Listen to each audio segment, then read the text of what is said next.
اور اس عنوان سے کچھ باتیں آپ تک پہنچائی جائیں۔ یہ وہ مضمون ہے جس کو بیان کرنے کا حق کوئی بھی ادا نہیں کر سکتا۔ ہم تو 14 صدیوں کے فاصلے پہ ہیں۔ جن لوگوں نے حضور کو شب و روز دیکھا وہ بھی حضور علیہ السلام کا حلیہ بیان کرنے کی طاقت نہیں رکھتے تھے۔ حضرت عمر بن عاص رضی اللہ تعالی عنہ فرماتے ہیں کہ اگر تم مجھے کہو کہ حضور کا نقشہ بیان کرو ما اطقتو، کہتے میرے میں طاقت ہی نہیں۔ جن اصحاب نے حضور کا حلیہ بیان کیا ہے ان کی تعداد انگلیوں پہ گنی جا سکتی ہے۔ باقی صحابی ایک دوسرے سے پوچھتے تھے بتاؤ حضور کیسے تھے؟ وہ کہتے تم نے نہیں دیکھا؟ کہتے دیکھ کر بھی نہیں دیکھا۔ حضرت حسان بن ثابت رضی اللہ تعالی عنہ فرماتے ہیں میں جو حضور کا حلیہ بیان کرتا ہوں اس کی وجہ یہ ہے کہ میرے پاس دیکھنے کا ایک طریقہ تھا جو مجھے آ گیا تھا، اور میں اس وجہ سے حضور کو دیکھا ہے اور حضور کا حلیہ بھی بیان کرتا ہوں۔ فرماتے ہیں فلما نظرت الی انوارہ فوضعت کفی علی عینی خوفا من ذہاب بصری، جب میں حضور کو دیکھا کرتا تھا تو اپنی آنکھوں پر انگلیاں رکھ کے انگلیوں کی اوٹ سے دیکھتا تھا، حضور کے جلووں کی چمک سے میری آنکھوں کی بینائی نہ جاتی رہے۔ یہ کون کہہ رہا ہے؟ حضرت حسان بن ثابت رضی اللہ تعالی عنہ۔ اور آپ جانتے ہیں کہ حضرت حسان بن ثابت رضی اللہ تعالی عنہ شاعر ہیں، اور شاعر حسن دیکھنے میں بڑا دلیر ہوتا ہے، لیکن وہ بھی حضور کے جمال کو دیکھ رہے ہیں تو آنکھوں پہ انگلیاں رکھ کے دیکھ رہے ہیں، اور ابھی یہ حسن ظاہر نہیں ہوا تھا۔ بر صغیر پاک و ہند میں بڑا معروف نام ہے حضرت شاہ ولی اللہ محدث دہلوی علیہ رحمہ کا۔ کہتے ہیں کہ میرے والد گرامی حضرت شاہ عبد الرحیم محدث دہلوی نے حضور کا دیدار کیا، خواب میں حضور کا جلوہ نصیب ہوا، اور خواب میں حضور سے پوچھا آقا کریم آپ کا حکم ہے انا املہ و اخی یوسف اصبہ، میں نمکین حسن والا ہوں اور میرا بھائی یوسف میٹھے حسن والا تھا۔ وہاں زنان مصر نے انگلیاں کاٹ لی اور یہاں ایسا کوئی واقعہ پیش نہیں آیا، اس کی کیا وجہ ہے؟ یہ حضرت شاہ ولی اللہ محدث دہلوی کے والد گرامی نے خواب میں حضور کی زیارت کے دوران آقا کریم سے سوال پوچھا۔ اور یہ بات ذہن میں رکھیں، ابن ماجہ شریف میں 6 طرق سے روایت مروی ہے، حضور نے فرمایا جس نے مجھے خواب میں دیکھا اس نے مجھے ہی دیکھا۔ شیطان خواب میں بھی حضور کی مثل ہونے کا دعویٰ نہیں کر سکتا۔ پھر جس نے حضور کو خواب میں دیکھا حضور اس کے خواب میں قصد، ارادے اور مرضی سے آئے۔ پھر حضور نے خواب میں جس کو جو عطا کیا وہ حقیقت میں عطا کیا۔ پھر جس کو حضور نے خواب میں دیدار دیا، صحیح بخاری کی روایت ہے، حضور فرماتے ہیں من رآنی فی المنام فسیرانی فی الیقظہ، جس نے مجھے خواب میں دیکھا ان قریب جاگتے بھی دیکھ لے۔ علماء نے تشریحات میں لکھا ساری زندگی نہ دیکھ سکا، جب سانس ٹوٹ رہی ہوگی نزع کا عالم ہوگا، رخ محبوب سامنے ہوگا، اور اگر اس وقت حضور کا دیدار ہو جائے تو اور چاہیے بھی کیا، سوکھا نکلے سا ظہوری جے ویخ لواں مکھ تیرا۔ تو حضرت شاہ ولی اللہ محدث دہلوی نے اپنے والد گرامی کے خوابوں کو ایک کتابی شکل میں شائع کیا۔ اس کتاب کا نام ہے در سمین فی مبشرات النبی الامین۔ اب اردو ترجمے کے ساتھ مارکیٹ میں دستیاب ہے۔ 40 خواب ہیں جو حضرت شاہ عبد الرحیم نے دیکھے اور حضور سے جو گفتگو ہوئی اس کا بیان ہے۔ کہتے ہیں میرے والد گرامی نے خواب میں حضور کی زیارت کی اور عرض کی کہ آپ کا ہی حکم ہے کہ میں نمکین حسن والا ہوں اور میرا بھائی یوسف میٹھے حسن والا تھا۔ وہاں تو زنان مصر نے انگلیاں کاٹ لی، جبکہ حسن صبی کی نسبت حسن ملی میں کشش زیادہ ہوتی ہے۔ یہاں کوئی ایسا واقعہ پیش نہیں آیا تو اس کی کیا وجہ؟ تو حضور نے خواب کے اندر جو ارشاد فرمایا وہ سننے کے قابل ہے۔ فرمایا اے عبد الرحیم جمالی مستور عن اعین الناس غیرۃ من اللہ، مالک نے غیرت محبت کی وجہ سے میرے حسن کو لوگوں کی نظروں سے چھپا کے رکھا ہے۔ اگر میرا حسن ظاہر ہو جاتا تو کسی میں دیکھنے کی تاب نہ ہوتی۔ یہی بہتر ہے کہ وہ پردے میں روپوش رہے، وہ اگر پردہ اٹھا دے تو کسے ہوش رہے۔ یہ چھپا ہوا حسن حضرات صوفیہ کہتے ہیں 70,000 بشریت کے پردوں میں چھپا ہے حضور کا حسن، اس کے باوجود بھی دیکھا نہیں جا رہا۔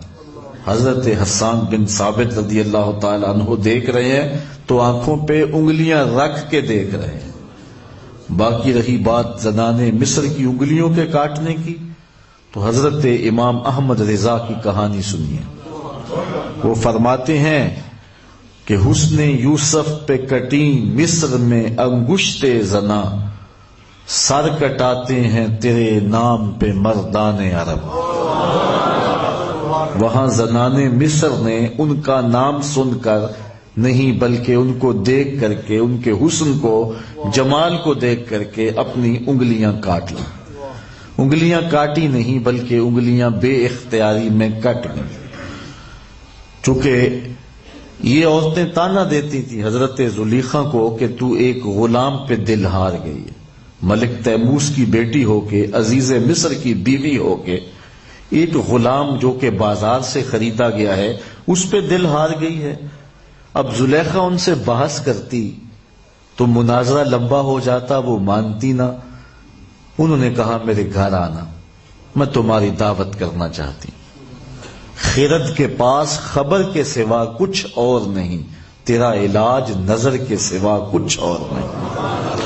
عالی نسب خاندانوں کی 70 خواتین کی دعوت کی، کھانا پیش کیا، بعد میں ہاتھوں میں پھل دیا اور چھریاں دی۔ جب عورتیں ناشپاتیاں کاٹنے لگیں تو جناب زلیخا اندر چلی گئیں، حضرت یوسف کے سامنے ہاتھ جوڑے، وقالت اخرج علیہن، سورہ یوسف اٹھائیے، عرض کرنے لگی 2 لمحوں کے لیے آ جا، میرے پیار کی لاج رہ جائے۔ یہ تانے دے رہی ہیں انہیں پتہ چلے غلام ہے کہ امام ہے۔ جناب یوسف اپنے حسن پہ، چہرے پہ نقاب رکھتے تھے، چونکہ کوئی دیکھ نہیں سکتا تھا، ہلکا سا نقاب الٹا، اور حضرت یوسف علیہ السلام وہاں سے گزرے جہاں خواتین ناشپاتیاں کاٹ رہی تھیں۔ جمال یوسفی کی چمک جب پڑی نا تو ہوش اڑ گئے، اپنی انگلیاں کاٹنے لگے۔ فقطعن ایدیہن وقلن حاش للہ ما ھذا بشرا ان ھذا الا ملک کریم۔ یہ کوئی قصہ کہانی نہیں ہے، قرآن کی سچی داستان ہے۔ انہوں نے انگلیاں کاٹ لیں، انگلیاں کٹ گئیں، چھریاں پھر گئیں، لیکن زبان سے بولی ہم بشر کہہ رہی تھی، یہ تو کوئی مقرب فرشتہ تھا۔ جب تک دیکھا نہیں تھا تو کہتی تھی غلام پہ دل ہار گئی، جب دیکھ لیا تو پردے اٹھ گئے۔ رومی کہتے ہیں اے لقائے تو جواب ہر سوال، حل شود ہر مشکلت بے کیلو کال۔ تیری ملاقات ہی تو سارے سوالوں کا جواب ہے۔ 72-73 فرقے بنے ہیں اور ناپ تول رہے ہیں اس کو جو ناپا تولا نہیں جا سکتا۔ اللہ اکبر، پیر وارث شاہ نے حد کر دی، فرماتے جنہ ویکھیا نہیں ہو کرن گلاں، جنہ ویکھیا نہیں ہو کرن گلاں، جنہ ویکھیا ہو تے بول دے نہیں، جڑے محرم راز حقیقت دے او راز حقیقت کھول دے نہیں۔ یہ سارے نہ دیکھنے کے جھگڑے ہیں، اور فسادات بپا ہیں، کوئی نور کہہ رہا ہے، کوئی بشر کہہ رہا ہے۔ میں کہا کرتا ہوں ڈٹھے ورق قرآن دے پھول سارے، تیری شان جیا نہیں کوئی ہور ڈٹھا، تیری شان دا کرے مقابلہ جڑا انہوں عاشقاں اصلی چور ڈٹھا۔ کوئی نور آکھے کوئی بشر آکھے، پیندا رات دنے ایہو شور ڈٹھا، اللہ والیاں گل مکا دتی تساں ہور ڈٹھا ساں ہور ڈٹھا۔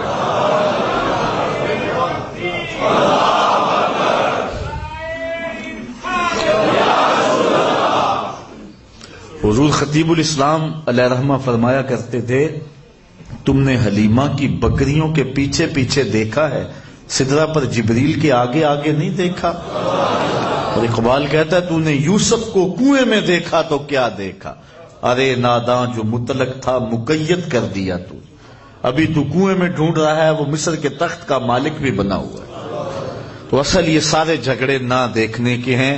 جب تک زنانے مصر نے جمال یوسفی نہیں دیکھا تھا تو زلیخا کو تانے دیتی تھی، اچھی بھلی ہو کے دل ہار گئی، دیوانی ہو گئی، جب دیکھ لیا تو پھر اپنے بھی ہاتھ کاٹ لیے۔ اللہ اکبر۔ اس لیے یہ سارے جھگڑے اس لیے ہیں کہ لوگوں نے میرے محبوب کو دیکھا، اگر دیکھ لیتے تو پھر جھگڑے نہ ہوتے۔ حضرت سیدہ عائشہ رضی اللہ تعالیٰ عنہ فرماتی ہیں لوامی زلیخا لو رأینا جبینہ ہو، زلیخا کو تانا دینے والی اگر میرے محبوب کی پیشانی دیکھ لیتی تو پھر ہاتھ نہ کاٹتی دل کاٹ لیتی۔ اللہ اکبر۔ تو یہ سارے جھگڑے اس لیے ہیں کہ لوگوں نے دیکھا نہیں ہے۔ تو اعلی حضرت نے کیا خوب بات کہی کہ حسن یوسف پہ کٹی مصر میں انگشت زنا، یہ تضاد کا شعر ہے۔ حضرت یوسف علیہ السلام کے حسن کو دیکھ کر مصر کی عورتوں نے انگلیاں کاٹ لی، ان کی انگلیاں کٹ گئی، بے اختیاری میں کٹ گئی۔ یہاں 6 چیزیں ہیں، عورتیں ہیں، مصر کی ہیں، جمال یوسفی کو دیکھا، انگلیاں کٹی اور بے اختیاری میں کٹی۔ اور ادھر کیا ہے، سر کٹاتے ہیں تیرے نام پہ مردان عرب۔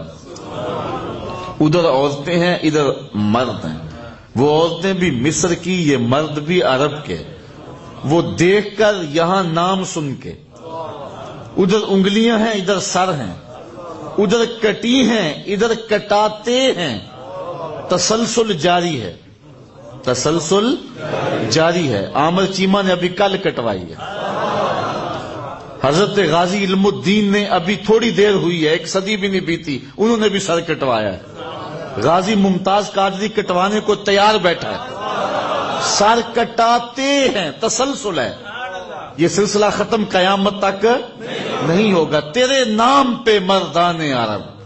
اللہ اکبر۔ تو وہ حسن دیا اللہ نے اپنے محبوب کو جو کسی اور کا مقسوم نہیں ہے۔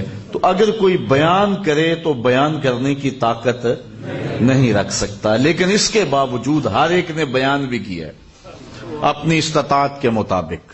حضور کے حلیے کو لوگوں نے، حضور کے اعضائے مقدسہ کے جمال کو لوگوں نے بیان کیا ہے۔ اور صحابہ کا محبوب اور مرغوب عمل تھا کہ وہ حضور کا حلیہ سننا چاہتے تھے۔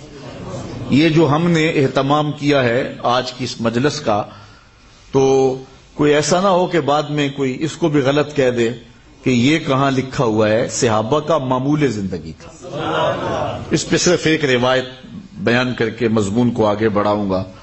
صحابہ میں سب سے آخر میں انتقال کیا ہے حضرت ابو طفیل رضی اللہ تعالیٰ عنہ نے، 110 ہجری میں انتقال ہوا ہے۔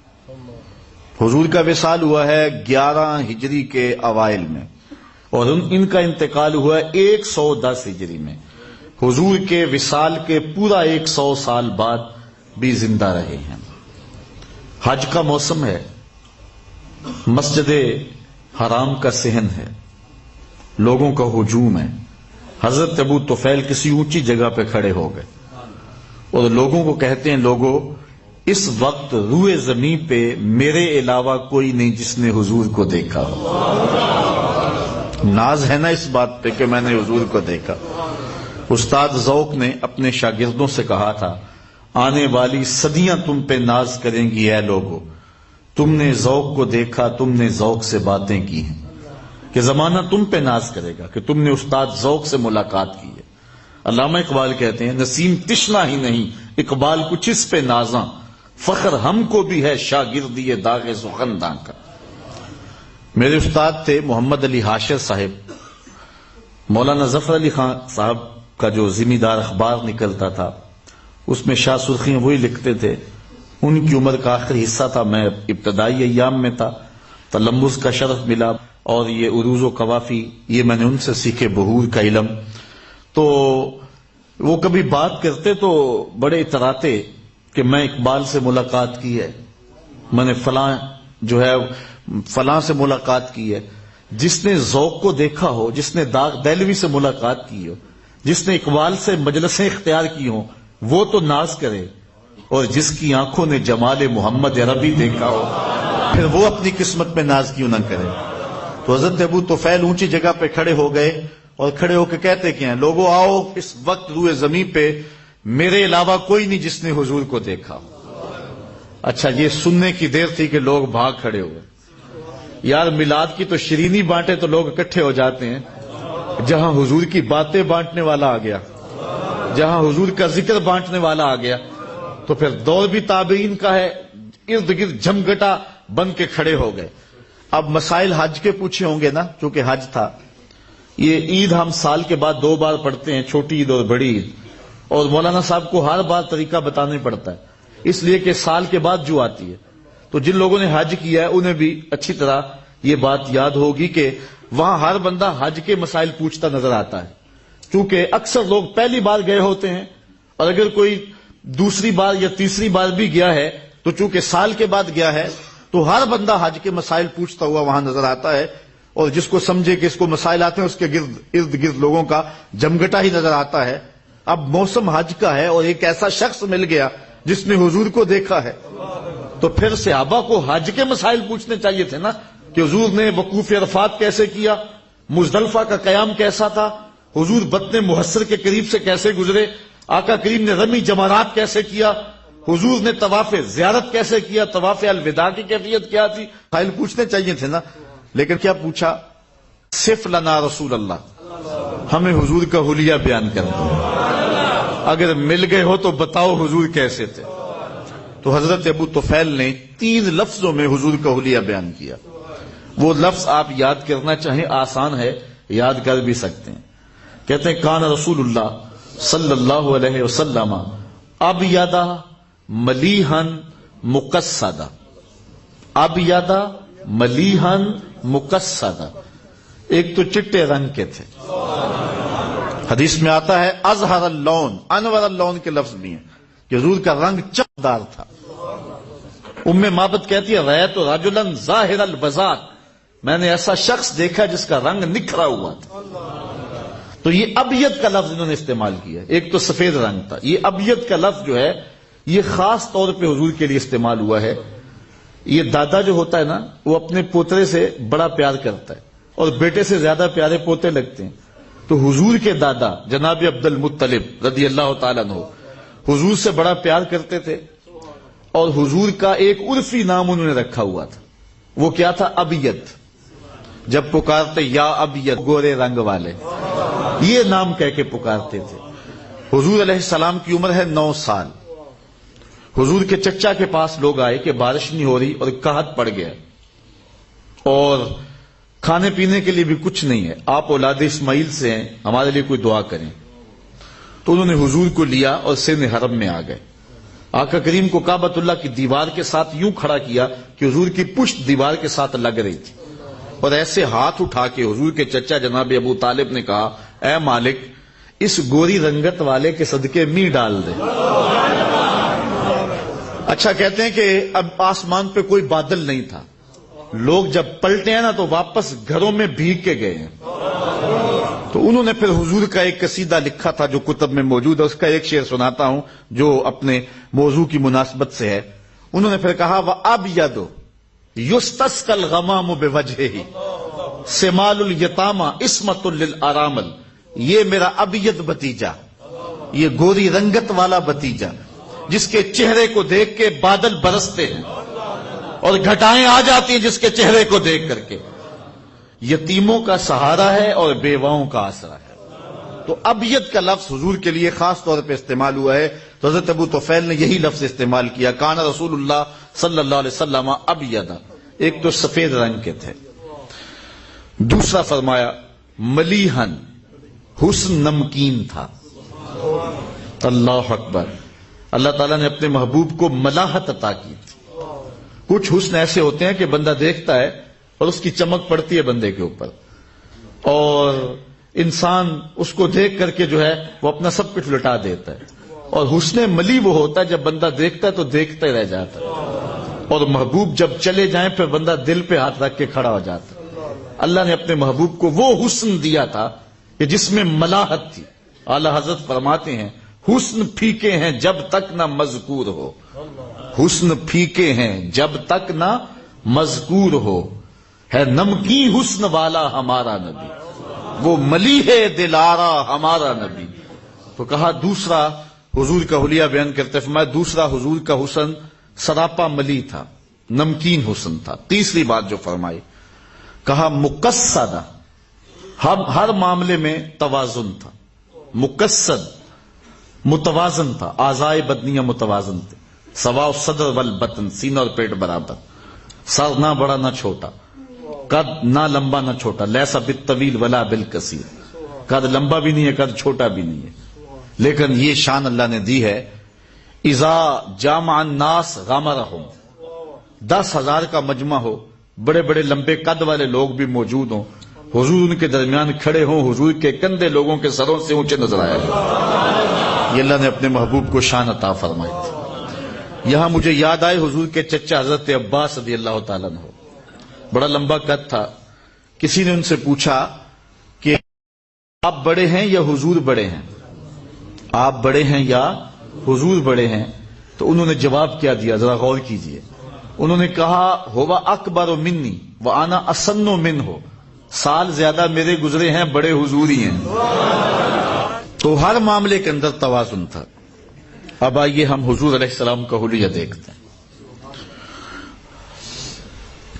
حضرت عبداللہ بن بریدہ رضی اللہ تعالیٰ عنہ حضور کے پاؤں کا حسن بیان کرتے ہیں. کہتے ہیں کان رسول اللہ صلی اللہ علیہ وسلم احسن البشر قدما، کہتے ہیں جتنے سونے قدم میرے حضور کے تھے کسی کے نہیں تھے. جتنے سونے قدم میرے حضور کے تھے کسی کے نہیں تھے. اور حضرت انس، حضرت ابو ہریرہ اور حضرت ہند بن ابی حالہ رضی اللہ تعالی عنہم فرماتے ہیں کان النبی صلی اللہ علیہ وسلم شسن القدمین والکفین، حضور کے ہاتھوں کی ہتھیلیاں اور قدموں کی ہتھیلیاں پر گوشت تھیں. اللہ اکبر. ایک صحابیہ ہیں حضرت میمونہ بنت کردم رضی اللہ تعالی عنہا، کہتی ہیں کہ میں اپنے والد کے ساتھ حضور کی خدمت میں حاضر ہوئی. جب ہم پہنچے حضور کے پاس تو آقا کریم اپنی ناکہ پہ، اپنی اونٹنی پہ تشریف فرما تھے. تو میرے والد نے آگے بڑھ کے حضور کے پاؤں پکڑ لیے. تو کہتی ہیں کہ میں نے حضور علیہ السلام کی مبارک انگلیوں کی زیارت کی. اب سنی حضرت میمونہ بنت کردم کے لفظ. کہتی ہیں فما نسیتو فیما نسیتو طول اصبع قدمہ السبابہ علی سائر اصابعہ، انگوٹھے کے ساتھ والی انگلی کی جو لمبائی تھی نا باقی انگلیوں کی نسبت، کہتی ہیں سال گزر گئے ابھی تک وہ نقشہ ہی نہیں آنکھوں سے جا رہا، وہ حسن اب بھی میری نگاہوں کے سامنے. انسان کے ہاتھ کی جو انگلیاں ہیں اس میں یہ درمیان والی انگلی لمبی ہوتی ہے، اور جو پاؤں کی انگلیاں ہیں اس میں انگوٹھے کے ساتھ والی انگلی لمبی ہوتی ہے.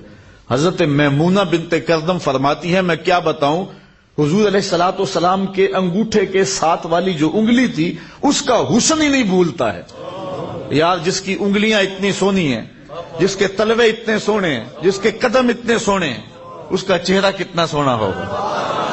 اسی لیے وہ کسی نے کہا نا کہ قدموں پہ جبیں کو رہنے دو، قدموں پہ جبیں کو، چہرے کا تصور مشکل ہے. قدموں پہ جبیں کو رہنے دو، چہرے کا تصور مشکل ہے. جب چاند سے بڑھ کر ایڑی ہے رخسار کا عالم کیا ہوگا. جب چاند سے بڑھ کر ایڑی ہے رخسار کا عالم کیا ہوگا.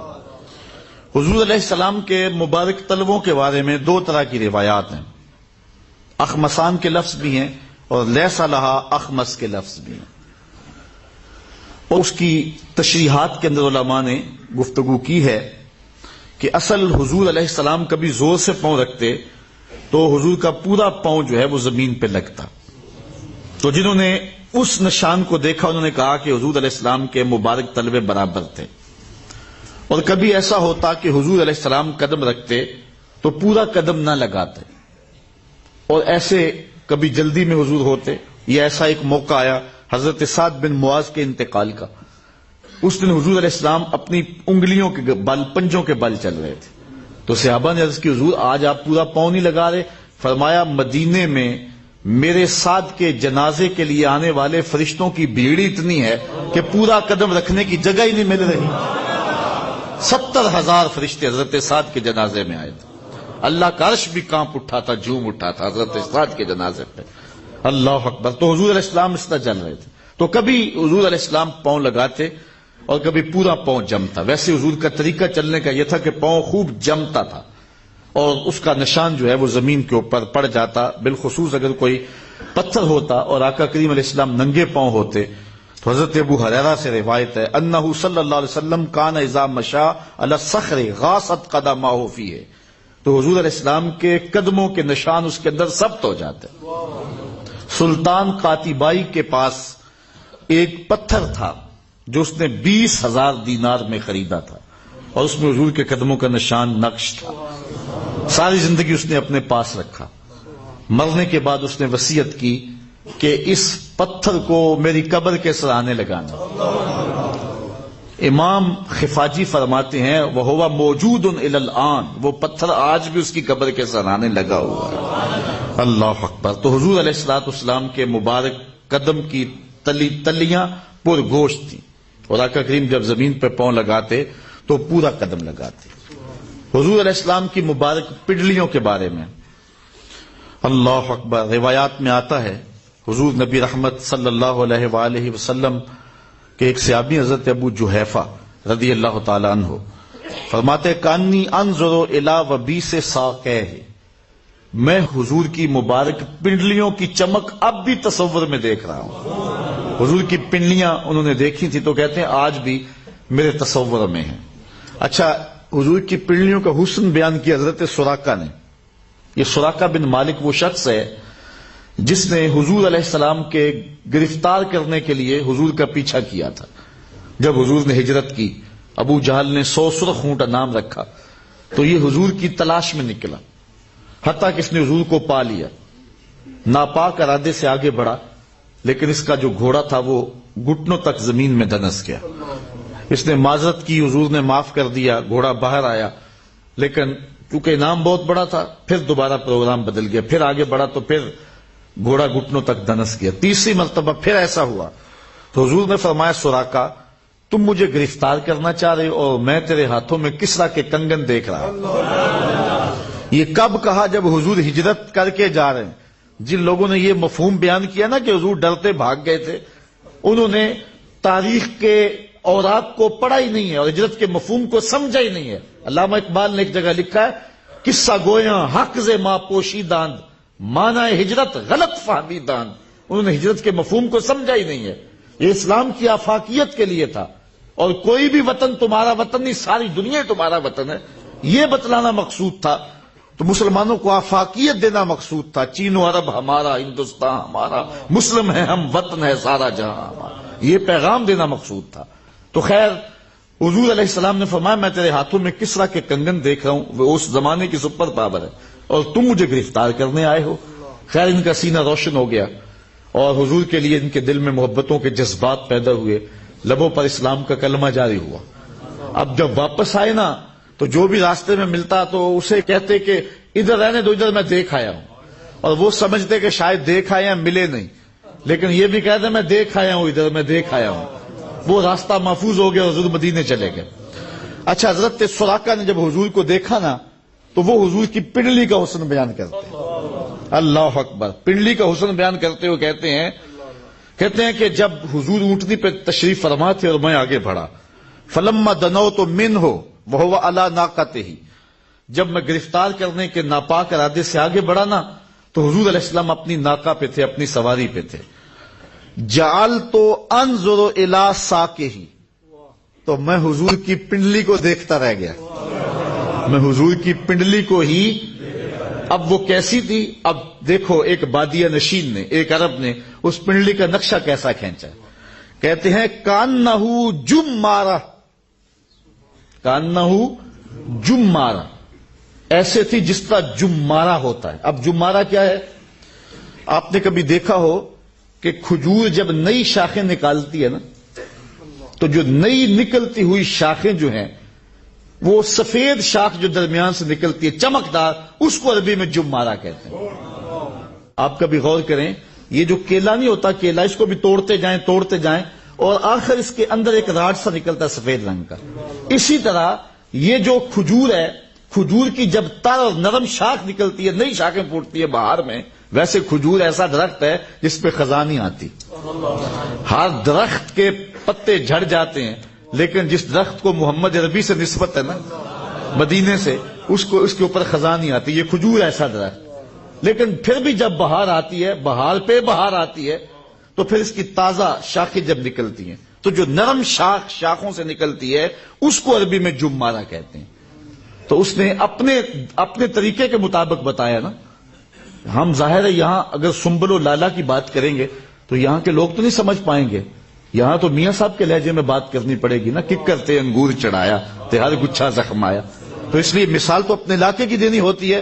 تو انہوں نے کہا کہ میں لوگوں کیا سمجھاؤں حضور کی پنڈلیاں کیسی تھی. کأنہ جمارہ، جس طرح کھجور کی وہ نرم اور گداز شاخ ہوتی ہے اس طرح حضور کی پنڈلیاں چمکدار تھی.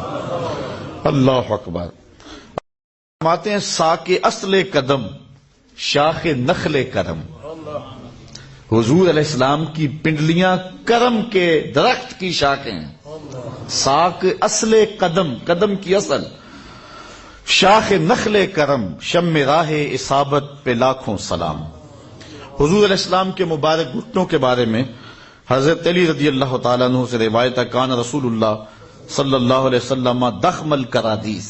حضور کے گھٹنوں کے جوڑ مضبوط تھے اور پرگوشت تھے حضور کے گھٹنے. ایک روایت میں جلیل المشاش کے لفظ بھی آئے ہیں. اور اعلیٰ حضرت فرماتے انبیاء طے کریں زانو جن کے حضور، انبیاء طے کریں زانو جن کے حضور، زانوؤں کی وجاہت پہ لاکھوں سلام. حضور کے قد کے بارے میں آپ سن چکے. حضرت علی المرتضی روایت کرتے ہیں لم یکن بالطویل الممغط ولا بالکثیر المتردد وکان ربعۃ من القوم لم ارى قبلہ ولا بعدہ مثلہ. کہتے ہیں نہ لمبا قد تھا، نہ چھوٹا قد تھا، درمیانہ قد تھا. پھر کہتے ہیں کیا بتاؤں حضور جیسا نہ پہلے دیکھا نہ بعد میں دیکھا. اور حضرت حسان بن ثابت کہتے ہیں دیکھتے کیسے، کسی ماں نے جنم دیا ہوتا تو دیکھتے. خدا نے اس سچا ہی پن چھڑیا جدے وچ محمد نو ڈالیا. ایسا حسی پہ کر تراشا، خدا نے حسینہ جمیلہ دا منہ موڑ دیتا، محمد بنا کے قلم توڑ دیتا. اللہ اکبر. حضرت انس سے روایت سنیے کان رسول اللہ صلی اللہ علیہ وسلم احسن الناس قواما واحسن الناس وجہا. کہتے جیسا قد میرے حضور کا تھا کسی اور کا نہیں تھا، اور جیسا چہرہ میرے حضور کا تھا کسی اور کا نہیں تھا. اور اس قد نور کو اللہ نے بے سایہ بنایا تھا، حضور علیہ السلام کا سایہ نہیں تھا. حضرت زکوان روایت کرتے ہیں ان رسول اللہ صلی اللہ علیہ وسلم لم یکن یرا لہ ظل فی شمس ولا قمر. نہ چاند کی چاندنی میں نہ سورج کی روشنی میں کبھی بھی حضور کا سایہ نظر نہیں آیا تھا. اور اس کی وجہ حضرت عثمان غنی رضی اللہ تعالی عنہ بیان فرماتے ہیں ان اللہ ما اوقع ظلک علی الارض لئلا یدع انسان قدمہ علی ذلک الظل. حضرت عثمان کہتے ہیں حضور اللہ نے آپ کا سایہ اس لیے نہیں بنایا کسی انسان کے قدم نہ اس پہ آ جائے. اور حضرت مجدد الفسانی علیہ رحمہ نے بھی ایک توجیہ کی ہے بڑی خوبصورت، ذرا غور کیجیے. آپ فرماتے ہیں اورا صلی اللہ علیہ وسلم سایہ نبوت در عالم شہادت سایہ ہر شے از شے لطیف ترست چو لطیف ترز وے صلی اللہ علیہ وسلم در عالم نہ باشد اورا سایہ چے صورت دارت. کہتے ہیں کہ حضور کا سایہ نہیں تھا اس لیے کہ عالم شہادت میں ہر شے کا سایہ اس سے زیادہ لطیف ہوتا ہے، اور حضور سے زیادہ لطیف کائنات میں شے ہی کوئی نہیں. تو لہذا پھر سایہ کہاں سے آتا؟ اللہ اکبر. اچھا حضور کا سایہ تو نہیں تھا لیکن پوری کائنات میں سایہ میرے حضور کا ہی تھا. اللہ اکبر. وہ کیا کسی نے کہا کہ لوگ کہتے ہیں کہ سایہ تیرے پیکر کا نہ تھا، میں تو کہتا ہوں جہاں بر پہ ہے سایہ تیرا. بے سایہ ہو سائبان عالم، کسی شاعر نے کہا نا، بے سایہ ہو سائبان عالم. سایہ بھی نہیں اور پورے عالم کا سائبان بھی میرے حضور ہی ہے. اللہ اکبر. اللہ تعالیٰ نے اپنے محبوب علیہ الصلوۃ والسلام کو جو رانیں عطا فرمائی تھی، کیونکہ حضور علیہ الصلوۃ والسلام کے پردے کی جگہ کو کسی نے دیکھا نہیں ہے، اور حضرت علی کو خاص طور پہ حضور نے وصیت کی کہ میرے انتقال کے بعد میرا غسل تم نے دینا، اس لیے کہ اگر کسی اور نے دیا اور کسی کی نظر میرے پردے کی جگہ پہ پڑ گئی تو اس کی آنکھیں نابینی ہو جائیں گی، وہ نابینا ہو جائے گا، اندھا ہو جائے گا. لیکن حضور جب بیٹھتے تھے تو حضور کی یہ رانیں آپ کے پیٹ کے ساتھ لگتی تھیں، قرفصا بیٹھتے تھے حضور. یعنی حضور علیہ الصلوۃ والسلام اپنے پاؤں کو کھڑا کر کے اپنی رانوں کو اپنے پیٹ کے ساتھ لگا کر کے جو ہے وہ بیٹھتے تھے. یہ حضور کے بیٹھنے کا طریقہ ہے. اچھا اللہ نے اپنے محبوب کو یہ شان بھی دی کہ حضور ناف بریدہ پیدا ہوا. جب پیدا ہوئے تو ناف کٹی ہوئی تھی اور مختون پیدا ہوئے، ختنے ہوئے تھے. حضرت عبداللہ بن عمر سے روایت ہے انہو ولد مختونا مسرورا، جب پیدا ہوئے تو ختنے پہلے ہوئے تھے اور حضور علیہ الصلوۃ والسلام کی ناف بھی کٹی ہوئی تھی. یہ جو ماں کا خون ہے وہ بیٹے کی غذا بنتا ہے، اور پھر جب بچے کی پیدائش ہوتی ہے تو پھر جو ہے وہ دوسرے طریقے سے منہ کے ذریعے سے غذا شروع ہوتی ہے. لیکن حضور مقطوع سرہ پیدا ہوئے ہیں، اللہ بطن مادر میں بھی محبوب کو نوری غذا دے رہا تھا. اللہ اکبر. حضور علیہ الصلوۃ والسلام کے مبارک پیٹ کے بارے میں آتا ہے سواد بطن و صدر، پیٹ اور سینہ برابر تھے. ام معبد کہتی ہیں کہ حضور کا پیٹ بڑا ہوا نہیں تھا. پیٹ کا سینے سے آگے ہونا یہ انسان کے جمال میں کمی کا سبب ہے، اور پیٹ بالکل چپکا ہوا ہو یہ بھی حسن کے منافی ہے. اس لیے حضور کا سینہ اور پیٹ بالکل برابر تھے.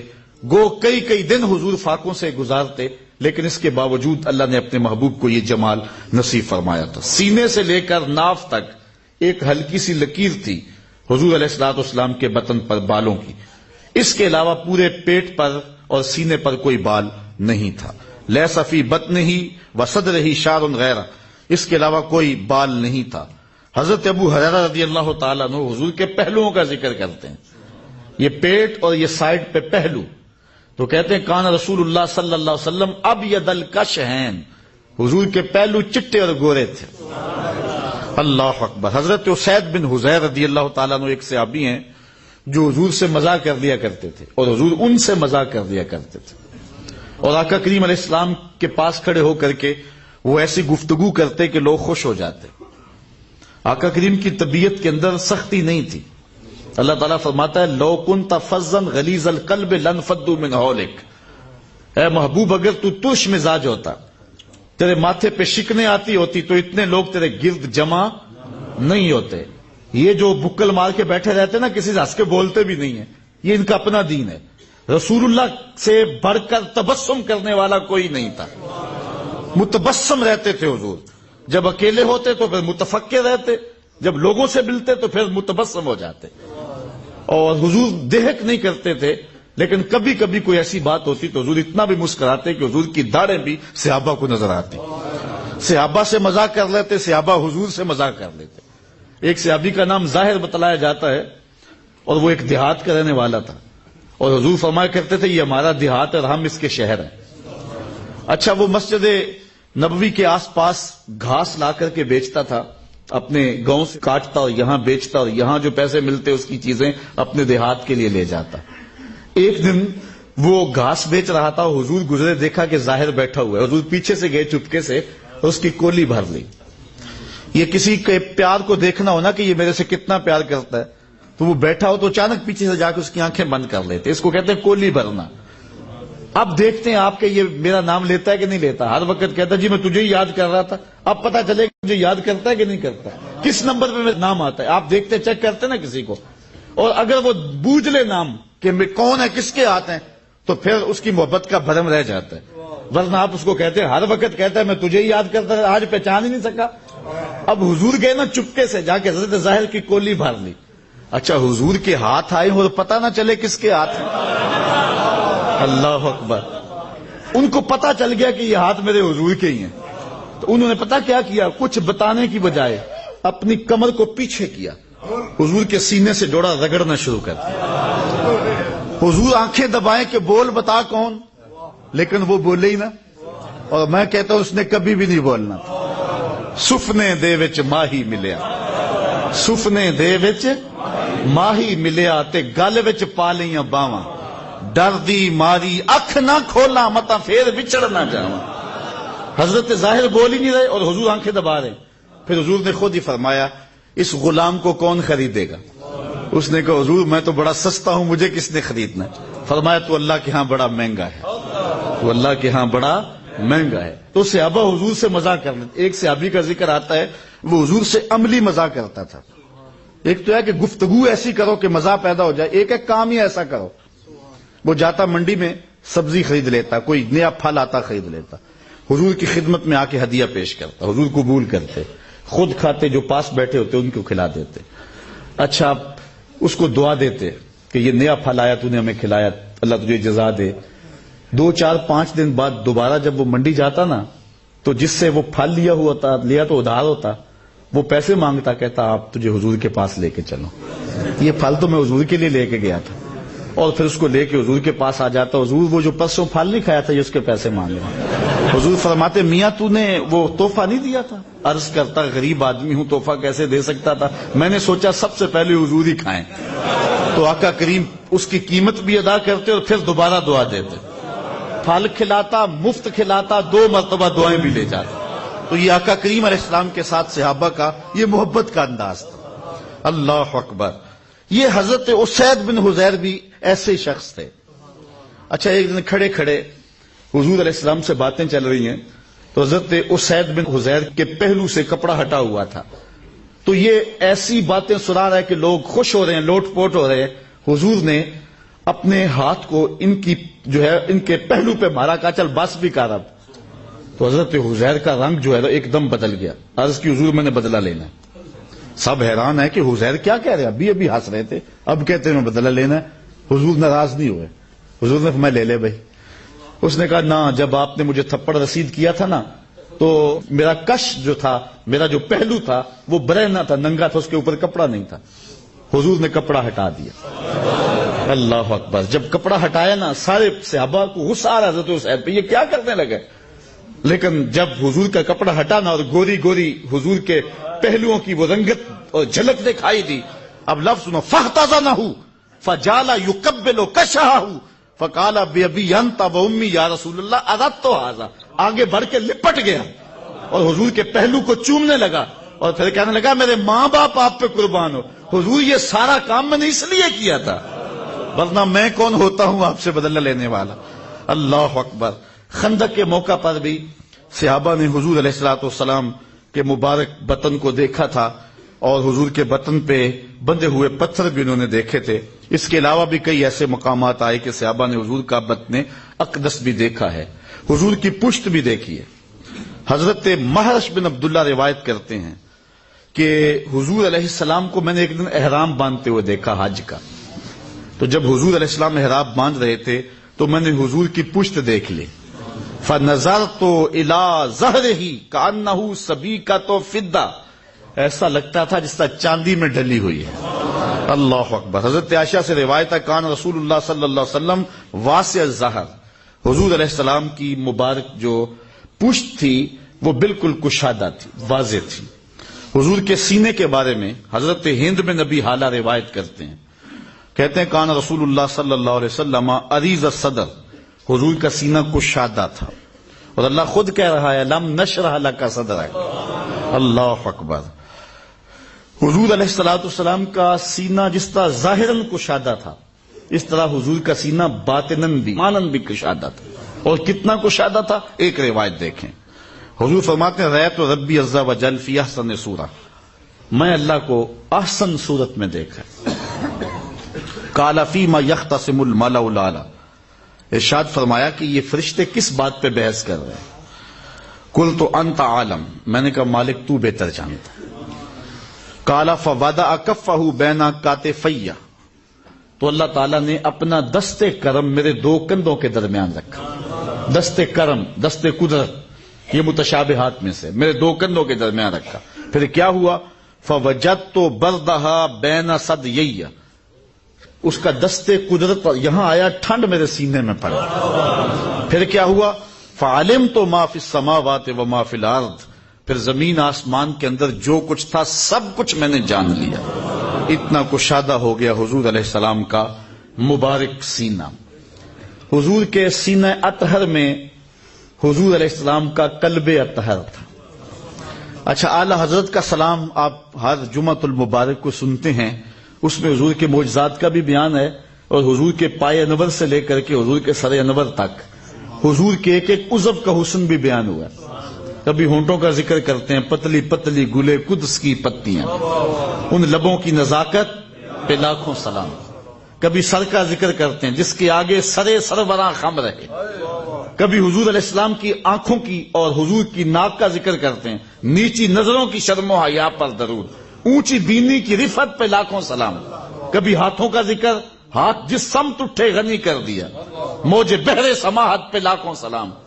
کبھی سینے کی، کبھی پشت مبارک کی، کبھی کندھوں کا ذکر، ایک ایک عضو کا ذکر کیا۔ لیکن اعلی حضرت جب دل پہ آئے نا، حضور کے قلب اطہر پہ، پھر اعلی حضرت چپ ہو گئے۔ پھر قلم نے جنبش کی تو میرے امام نے لکھا، دل سمجھ سے ورا۔ ہر عضو کا کوئی نہ کوئی قصیدہ میں نے لکھا ہے، لیکن اب دل کے بارے میں کیا لکھوں؟ دل سمجھ سے ورا، مگر یوں کہوں غنچائے راز وحدت پہ لاکھوں سلام۔ جب شک صدر ہوا نا حضور کا اور قلب اطہر نکالا گیا اور آب زمزم سے غسل دیا گیا، جس سال حضور جب معراج پہ جانا تھا، تو جبریل امین نے دو لفظ کہے تھے حضور کے قلب اطہر کے بارے میں، وہی لفظ ملتے ہیں حضور کے دل کے بارے میں، اللہ اکبر۔ وہ بیان کرتے ہیں، امام بدر الدین عینی نے عمدۃ القاری شرح صحیح بخاری میں وہ لفظ لکھے ہیں، جبریل نے کہا، واہ واہ قلب وکیع فیہ اذنان سمیعتان و عینان بصیرتان، واہ واہ کیسا دل ہے جس میں دو آنکھیں ہیں جو دیکھتی ہیں اور دو کان ہیں جو سنتے ہیں۔ اسی لیے فرمایا، صحابہ اپنی صفیں سیدھی رکھا کرو، مت سمجھو کہ میں صرف آگے دیکھتا ہوں، جس طرح آگے دیکھتا ہوں میں پیچھے بھی دیکھتا ہوں، میں تمہارے رکوع بھی دیکھتا ہوں اور دلوں میں پیدا ہونے والے خشوع بھی دیکھتا ہوں۔ اور اقبال کہتا ہے، چشم تو بی نندائے ما فی الصدور، اے فروغت صبح آثار و دہور، چشم تو بی نندائے ما فی الصدور، تیری نظر تو سینوں کے چھپے راز بھی دیکھتی ہے۔ تو یہ اللہ نے اپنے محبوب کے دل کو وہ نور دیا ہے۔ حضور نے فرمایا، حضرت عائشہ سے روایت ہے، تنام عینایا ولا ینام قلبی، میری آنکھیں سوتی ہیں دل نہیں سوتا رہتا۔ اسی لیے ہماری نیند وضو توڑ دیتی ہے، نبی کی نیند وضو نہیں توڑتی، اس لیے کہ دل تو جاگ رہا ہوتا ہے حضور کا۔ اللہ اکبر۔ حضور کے بازو کے بارے میں ایک روایت ہے، کان رسول اللہ صلی اللہ علیہ وسلم اشر ذراعین، حضور کے بازو پہ بال تھے، ابل الازدین والذراعین طویل الزندین، یہ بھی لفظ ہیں۔ اور ایک روایت میں کان رسول اللہ صلی اللہ علیہ وسلم عظیم الساعدین، یہ حضرت ابو ہریرہ سے مروی ہے کہ حضور علیہ الصلوۃ والسلام کے مبارک بازو عظیم تھے۔ اور اعلی حضرت فرماتے ہیں، جس کو بارے دو عالم کی پرواہ نہیں، ایسے بازو کی قوت پہ لاکھوں سلام۔ حضور نے کنکر پکڑے اور کافروں پہ پھینکے، شاہت الوجوہ اللہم ارعب قلوبہم وزلزل اقدامہم، تو خدا نے کیا کہا، وما رمیتا اذ رمیتا ولکن اللہ رما، اے محبوب یہ جو کنکر تو نے پھینکے، یہ تو نے تو نہیں پھینکے، یہ تو میں نے پھینکے۔ ذرا غور تو کیجئے، لوگ جدائی ڈال رہے ہیں اللہ اس کے رسول میں۔ اللہ کہتا ہے، محبوب یہ جو کنکر تو نے پھینکے، یہ کنکر جو تو حضور نے پھینکے ہیں نا، پھر کہا تو نے نہیں پھینکے، یہ میں نے پھینکے۔ ذرا غور تو کیجئے اس پہ، یہ جو کنکر تو نے پھینکے، یہ تو نے نہیں پھینکے، یہ میں نے پھینکے۔ وما رمیتا اذ رمیتا ولکن اللہ رما۔ ہمارے استاد فرمایا کرتے تھے کہ لوگوں کو غلطی لگ گئی ہے دین سمجھنے میں، ہم یہ نہیں کہتے کہ اللہ اس کے رسول کی ذات ایک ہے، اگر یہ کہیں گے تو کافر ہوں گے، یہ نہیں کہتے۔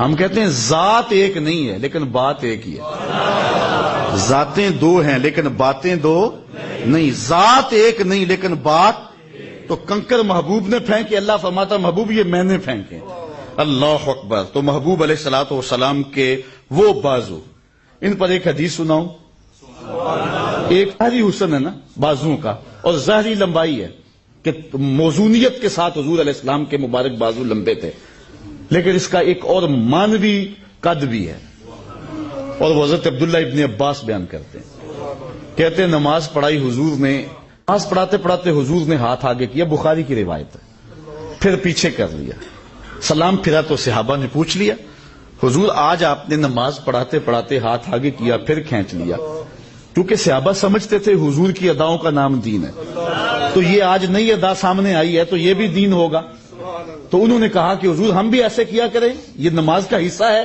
تو یہ آپ نے فرمایا کہ کیوں ایسا فرمایا؟ تو حضور نے فرمایا اصل بات یہ نہیں تھی، بات یہ تھی جنت میں کھجوروں کا ایک خوشہ لٹک رہا تھا، جنت میں کھجوروں کا ایک خوشہ لٹک رہا تھا، میں اس کو توڑنے کے لیے بازو بڑھایا تھا، پھر میں توڑنے لگا، پھر میں نے نہیں توڑا، اور اگر میں توڑ لیتا تم دنیا کے ختم ہونے تک کھاتے رہتے، ختم نہ ہوتا۔ اب جنت کہاں ہے؟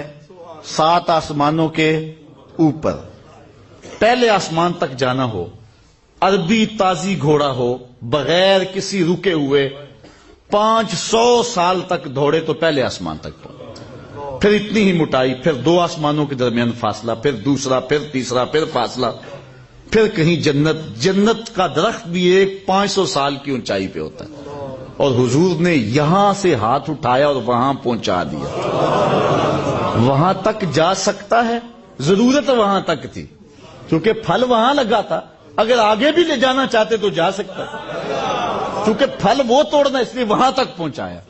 میں اور آپ اپنا ہاتھ اٹھائیں تو کتنا اونچی جائے گا؟ 3 فٹ اونچا، اس سے تو نہیں جاتا۔ ہاں نظر میری اگر چھت نہ ہو درمیان میں تو دوسرے تیسرے آسمان کے ستارے بھی دیکھ لیتی، آپ کی نظر بھی دیکھ لیتی، میرا ہاتھ 3 فٹ تک جاتا ہے اور نظر تیسرے آسمان تک جاتی ہے، اور جس کا ہاتھ جنت تک جاتا ہے نگاہیں کہاں تک جاتی ہیں؟ اچھا غور کرو، میں یہاں کھڑے ہو کے دیکھوں تو نظر کہاں تک جاتی ہے؟ آسمان تک، اور محبوب جب عرش پہ کھڑے ہوں گے تو پھر نظر کہاں تک گئی ہو؟ لوگوں نے نبی کو سمجھے ہی نہیں، ہے تو سمجھ سے ورا نبی، لیکن لوگوں نے سمجھنے کی بھی کوشش نہیں کی ہے۔ اللہ اکبر، وہ شان اللہ نے اپنے نبی کو دی ہے جو محبوب کی ہی شان ہے، وہاں تک حضور کے جاتے ہیں ہاتھ جہاں کسی کا ہاتھ۔ اچھا حضور کے مبارک کندھے، حضرت برا بن عازب کہتے کان رسول اللہ صلی اللہ علیہ وسلم بعید ما بین منکبین، حضور کے کندھوں کے درمیان مناسب فاصلہ تھا، کشادہ تھے کندھے حضور کے۔ حضرت ابو ہریرہ کہتے ہیں کان رسول اللہ صلی اللہ علیہ وسلم عظیم مشاش المنکبین، حضور کے کندھوں کی جو ہڈیاں تھیں ان کے جوڑ مضبوط تھے۔ اللہ اکبر، پوری امت کا بوجھ نہیں اٹھانا تھا، اللہ اکبر۔ حضرت نبی رحمت صلی اللہ علیہ وسلم کے مبارک کندھوں کا ذکر کرتے ہیں حضرت انس رضی اللہ تعالیٰ عنہ۔ حضرت انس کہتے ہیں کبھی کبھی حضور کے پاس کوئی مانگنے والا آ جاتا تو کوئی ایسا مانگنے والا بھی ہوتا جس کو آداب کا پتہ نہ ہوتا، کوئی بدو دور سے آ جاتا، آداب نبوت کا علم نہ ہوتا، وہ حضور کے پاس آ کے کہتا مجھے بھی دو مجھے بھی دو، حتیٰ کہ سائلین کا ہجوم بن جاتا اور وہ حضور کا کپڑا قمیض پکڑ کے کھینچتا، اور وہ جب کھینچتا نا حضور کی قمیض سرک کے نیچے آ جاتی، ہم حضور کے مبارک کندھے دیکھ لیتے۔ اللہ اکبر، کہتے فکانما انظر حین بدا منکبہ الی شقہ القمر من بیاضہ، کہتے ہیں کہ ایک سائل آیا، اس نے حضور کی قمیض کھینچی، کہا مجھے بھی دیں، اور کھینچتے ہوئے بہت نیچے لے گیا حتیٰ کہ حضور کا کندھا نظر آنے لگا، کہتے ہیں ایسے لگا جس طرح چاند چڑھا ہوا ہے، ایسا حضور کا کندھا چمکدار تھا۔ آپ جانتے ہیں ان کندھوں کی کہانی، جب حضور نے فتح مکہ کیا ہے نا تو حضرت علی کو کہا میرے کندھوں پہ چڑھو اور ان بتوں کو توڑو، حضرت علی نے کہا حضور آپ میرے کندھوں پہ چڑھیں۔ شیخ عبد الحق نے لکھا ہے مدارج النبوہ میں، حضور نے فرمایا تو نبوت کا بوجھ نہیں اٹھا سکے، اللہ اکبر۔ تو حضرت علی حضور کے کندھوں پہ آئے، بتوں کو توڑا۔ اب غور کیجئے حضرت علی کیا فرماتے ہیں، کہتے جب میں حضور علیہ السلام کے کندھوں پہ چڑھا نا تو میں نے عرض کی انی لو شئت نلت افق السما، اگر میں چاہوں نا تو آسمان کو بھی چھو سکتا ہوں، اتنا اونچا چلا گیا. اور شیخ عبداللہ کہتے ہیں جب حضرت علی نے چھلانگ لگائی نا تو مسکرا رہے تھے, تو حضور نے فرمایا کہ علی مسکرا کیوں رہے ہو؟ عرض کی حضور اتنی اونچی سے نیچے گرا ہوں اور مجھے چوٹ بھی نہ لگی. تو حضور نے فرمایا علی چوٹ کیسے لگتی؟ تجھے چڑھانے والا نبی تھا, اتارنے والا جبریل تھا. اللہ اکبر. حضور علیہ السلام کے دو کندھوں کے درمیان مہر نبوت تھی. حضور کی مہر نبوت حضرت وہب بن منبہ سے سنیے رضی اللہ تعالیٰ عنہ سے, کہتے ہیں لم یبعث اللہ نبیا الا وقد کانت علیہ شامۃ النبوہ فی یدہ الیمنی الا نبینا صلی اللہ علیہ وسلم فإن شامۃ النبوۃ کانت بین کتفیہ. کہتے ہیں جتنے بھی نبی ہوئے ہیں اللہ کے, سب نبیوں کے ہاتھوں پہ مہر نبوت ہوتی تھی, دائیں ہاتھ پہ, اور وہ نبوت کی علامت تھی, سوائے ہمارے نبی کے. ہمارے نبی کی مہر نبوت ہاتھ پہ نہیں تھی بلکہ محاذ قلب پہ, دو کندھوں کے درمیان. کہتے ہیں اس کی کیا وجہ؟ امام نبہانی نے غالباً 17 وجہ بیان کی. ایک وجہ یہ بیان کی کہ باقی جو بھی آتا کسی نبی سے ملتا, مصافحہ کرتا, پھر جانتا یہ اللہ کا نبی. حضور کا چہرہ ہی ایسا بنا دیا, کوئی مہر نبوت دیکھے اور پھر اندازہ کرے, پہلے ہی جان لیتا یہ اللہ کا نبی ہو سکتا. اللہ اکبر. گو اللہ کا ہر نبی حسین ہوا ہے, لیکن جو حسن اللہ نے اپنے محبوب کو دیا وہ حضور کا ہی مقسوم ہے. حضور علیہ السلام کی مہر نبوت حضرت صائب بن یزید نے دیکھی. کہتے ہیں کم تو خلف النبی صلی اللہ علیہ وسلم, خلف ظہر النبی صلی اللہ علیہ وسلم, میں حضور کی پشت کی جانب بیٹھا, ایک دن کھڑا ہوا تو میں نے دیکھا فنظرت الی خاتمہ بین کتفیہ مثل زر الحجلہ, جس طرح مسیری کی گنڈیاں ہوتی ہیں نا, اس طرح کی میں نے حضور علیہ السلام کی مہر نبوت دیکھی ہے. حضرت جابر بن سامرہ کہتے ہیں رأیت الخاتمہ عند کتفہ مثل بیضۃ الحمامہ یشبہ جسدہ. حضور علیہ السلام کے دو کندھوں کے درمیان کبوتری کے انڈے کے برابر ابھرا ہوا حضور کا گوشت کا ایک ٹکڑا تھا جو جسم کی رنگ سے مشابہت رکھتا تھا. وہ میں نے حضور علیہ السلام کی مہر نبوت دیکھی ہے.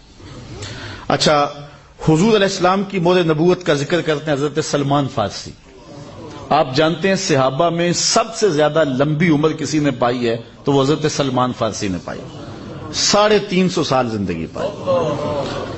ان کا باپ مجوسی تھا, آگ کو پوجنے والا, لیکن یہ اپنی زمینوں میں جاتے, بڑے امیر آدمی تھے, تو راستے کے اندر ایک گرجا آتا تھا. اس گرجے کے پادری کے پاس بیٹھنے اٹھنے لگے.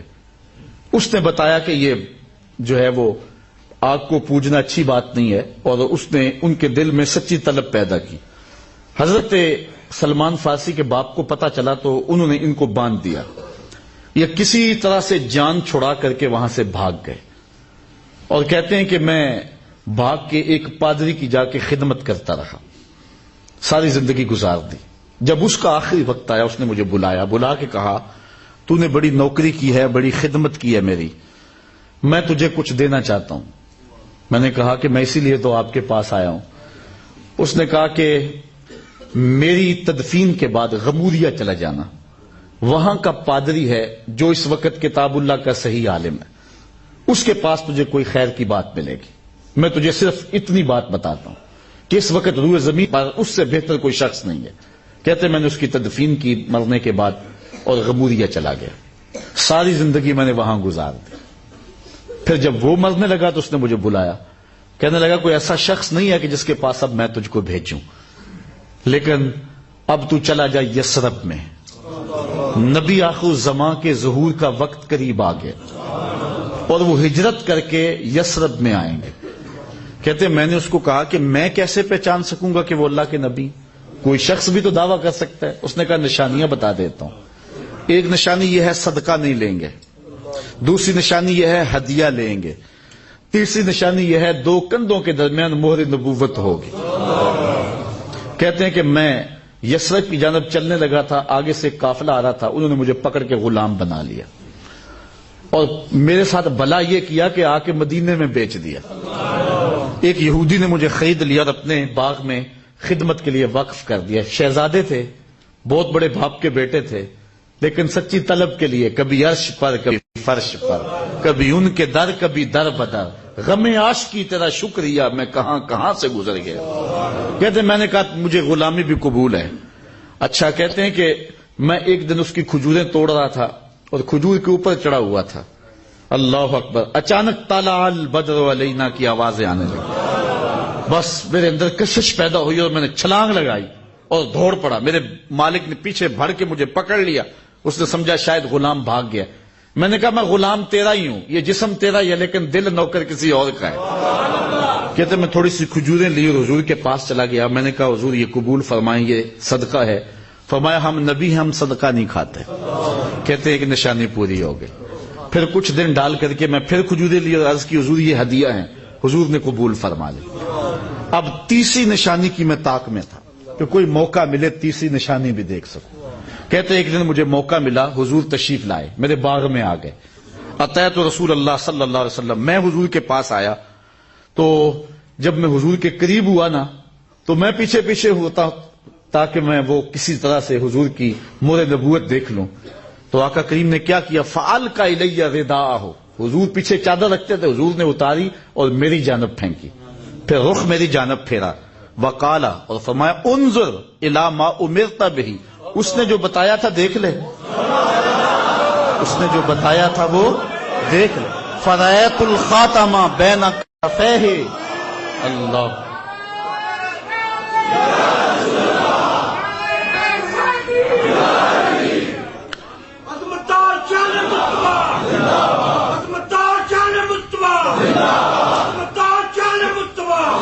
وقال انظر الى ما امرت به فرأيت الخاتم بين كتفيه مثل بيضة الحمامة. تو میں نے کبوتر کے انڈے کے برابر حضور کی مہر نبوت بھی دیکھ لی. اللہ اکبر. کہانی ویسے لمبی حضرت سلمان فارسی کی, اور پھر آزادی بھی ہوئی, پھر کھجوریں اپنے دستے کرم سے حضور نے لگائی بھی, درخت پک کے پھل بھی دینے لگے. پھر وہ ذائقہ جو ابو حضرت سلمان فارسی کی کھجوروں کا تھا پورے مدینے میں کسی کھجور کا بھی نہیں تھا. اللہ اکبر. کیونکہ حضور نے اپنے دستے کرم پہ, تیری غلامی پہ نثار ہزار آزادی. غلام ہوئے مصطفیٰ کے لیے لیکن زمانے کے امام بن گئے. پھر حضور نے بھی کیا اعزاز دیا, فرمایا سلمان و منا اہل البیت. لوگوں سن لو, سلمان فارسی میرے اہل بیت سے ہے. آیا فارس سے اہل بیت رسول کا بن گیا, فرمایا یہ میرے اہل بیت سے ہے. اللہ اکبر. اچھا, حضور کے مبارک ہاتھوں کا ذکر بھی سن لیں. اعلی حضرت کہتے ہیں میں تیرے ہاتھوں پہ صدقے, میں تیرے ہاتھوں پہ صدقے. کیسی تھیں وہ کنکریاں, کیسی تھیں وہ کنکریاں. اللہ اکبر. جس سے اتنے کافروں کا دفعتاً منہ پھر گیا. کنکریاں اٹھا کے حضور نے پھینکی. حضرت عائشہ رضی اللہ تعالیٰ عنہا کہتی ہیں کانت کف رسول اللہ صلی اللہ علیہ وسلم الین من الحریر. کہتی ہیں حضور کے مبارک ہاتھ ریشم سے زیادہ نرم تھے, ریشم سے زیادہ نرم تھے. اور حضرت انس کہتے ہیں ما مسست حریرن ولا دیباجن الین من کف رسول اللہ صلی اللہ علیہ وسلم. آج تک نہ کوئی ریشم اور نہ کوئی دیباج میں نے چھوا ہے جو حضور کے ہاتھوں سے نرم ہو. اللہ اکبر. حضرت مصنع بن صالح اپنے دادا سے روایت کرتے ہیں, وہ کہتے ہیں کہ میرا دادا جی کہتے ہیں صافحت رسول اللہ صلی اللہ علیہ وسلم, میں نے حضور سے مصافحہ کیا. پھر کیا ہوا, فلم آرا واللہ کفن الین من کفہ, میں نے حضور کے ہاتھ سے زیادہ نرم کوئی ہاتھ نہیں دیکھا. حضرت وائل بن حجر کہتے ہیں کہ میں حضور کی خدمت میں حاضر ہوا تو آقا کریم علیہ الصلوۃ والسلام کے ہاتھوں کو چھونے کا مجھے بھی موقع نصیب ہو گیا. بہت سارے بچے کھیل رہے تھے, میں بھی تھا. حضور علیہ السلام نے ہمارے سروں پہ ہاتھ پھیرا اور پھر میرے سر پہ بھی ہاتھ پھیرا. پھر میں نے اس ہاتھ کو چھوا بھی. کہتے ہیں فَإِنَّهُ أَطْيَبُ رَائِحَةً مِّنَ الْمِسْكِ. کہتے ہیں کہ وہ کستوری سے زیادہ خوشبودار تھا. حضرت جابر بن سامرہ کہتے ہیں کہ حضور علیہ الصلوۃ والسلام نے ایک دن شفقت کرتے ہوئے میرے رخسار پہ, میری گال پہ ہاتھ پھیرا. تو پھر ہوا کیا, کہتے ہیں میرے رخسار پہ حضور نے ہاتھ پھیرا. فوجدت بعده بردا وريحا كانما اخرجت من جونۃ عطار. کہتے ہیں اتنا خوشبودار, اتنا ٹھنڈا, اتنا پیارا, اتنا خوشبودار تھا, لگتا تھا جس طرح عطار کے برتن سے ابھی ہاتھ نکالا گیا. حضرت قتادہ بن ملحان کی بھی سنیے, کہتے ہیں کہ حضور نے ایک دن شفقت سے میرے منہ پہ ہاتھ پھیر دیا. اپنے ہاتھ میرے منہ پہ پھیر دیے. حضرت قتادہ کا چہرہ روشن ہو گیا. حضرت علا بن عمیر کہتے ہیں کہ حضرت قتادہ کی جب آخری عمر تھی میں ان کے گھر گیا. بڑھاپے میں تو چہرے کا رنگ اتر جاتا ہے لیکن ان کا چہرہ اتنا روشن تھا کہ میں ان کا حال پوچھنے گیا تو ان کے اوپر نزع کا عالم طاری تھا. خیر وہ پیچھے ٹیک لگائی تھی اور بیٹھے تھے اور میں ان کی پینتی کی جانب بیٹھ گیا. کہتے ہیں گھر کافی کھلا تھا اور پیچھے سے کوئی گزرا. فَأَبْصَرْتُهُ فِي وَجْهِ قتادہ, میں نے گزرنے والا کا عکس حضرت قتادہ کے چہرے میں دیکھ لیا. یہ کس کا چہرہ روشن ہوا؟ اللہ اکبر, جس کے چہرے پہ حضور نے شفقت سے ہاتھ پھیر دیا. اللہ اکبر. اچھا, حضور علیہ السلام کے ہاتھوں کا ذکر سنتے ہو تو آؤ حضور کی مبارک بغلوں کا ذکر بھی سنو. حضور علیہ السلام کی مبارک بغلیں بے بال تھیں. بعض نے کہا کہ تھوڑے سے بال تھے اور حضور نے کھینچ دیے تھے, اور بعض کہتے ہیں بے بال تھی. اور حضور کی بغلوں کا رنگ اور حضور کے جسم کے رنگ میں فرق نہیں تھا. عموماً بغلوں کا رنگ اور جسم کا رنگ فرق رکھتا ہوتا ہے, اور بغلوں کے اندر جو ہے وہ سمیل اچھی نہیں ہوتی. اب سنو, ایک صحابی کہتے ہیں کہ جس دن حضرت سیدنا ماعز ابن مالک کو سنگسار کیا گیا, یہ ایک صحابی تھے جن سے غلطی ہو گئی, حضور کے پاس آئے اور کہا حضور میں